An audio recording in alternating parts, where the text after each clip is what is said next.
This is Through Her Eyes, episode 1. People often ask me what the last thing I saw was. Some expect a dramatic response, a sunset, a rainbow, the face of my father. But that's not how life works. Life doesn't warn you when it's about to change forever. If it did, I'd have looked a little longer.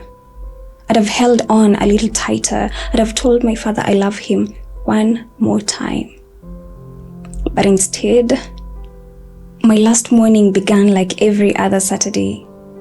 The smell of bacon drifted through our tiny house before I could even open my eyes. Dad was already making somebody laugh. That wasn't unusual. If happiness had a voice, it sounded like my father's. I stumbled into the kitchen with my sketchbook tucked under my arm, not because I was planning to draw at breakfast, but because I really went anywhere without it. Mom always said that she could tell the kind of day I was having by whether I carried that sketchbook. She wasn't wrong. Dad pretended not to have just stolen a bacon. Mom folded her arms and said, "I saw that." Dad looked around the kitchen dramatically. So what? The crime is just committed. He put his hand on his chest with an exaggerated reaction and said, "You can't prove it, can you?" Anne laughed so hard she nearly dropped her cup. I laughed too. Looking back now, I realize that those ordinary moments are the ones grief protects carefully the most. Not birthdays, not holidays.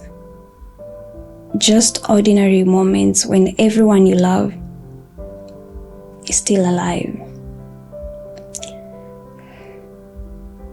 Dad leaned and looked at my sketchbook and said, "So, I already knew the question that he was about to ask.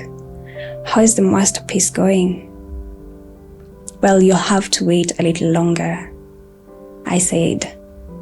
"I've been waiting for 3 weeks. Artists don't like to be rushed," I said. Dad leaned on the counter, looked at me and said, "So we have a famous artist in our house." I didn't say famous. "You didn't have to," he winked. "I've seen your drawings." Mom looked from the other side of the table and said, "Don't encourage her ego." "It's not ego," Dad said. "It's confidence." Then he leaned in and looked at me, and in a quiet, fatherly way that only he could. And then he said to me, "Promise me one thing, Joy." "What?" I asked. "When the world tells you that you can't, draw anyway." At 16 years old, I thought he was talking about art. I didn't realize he was talking about life. See you in episode 2.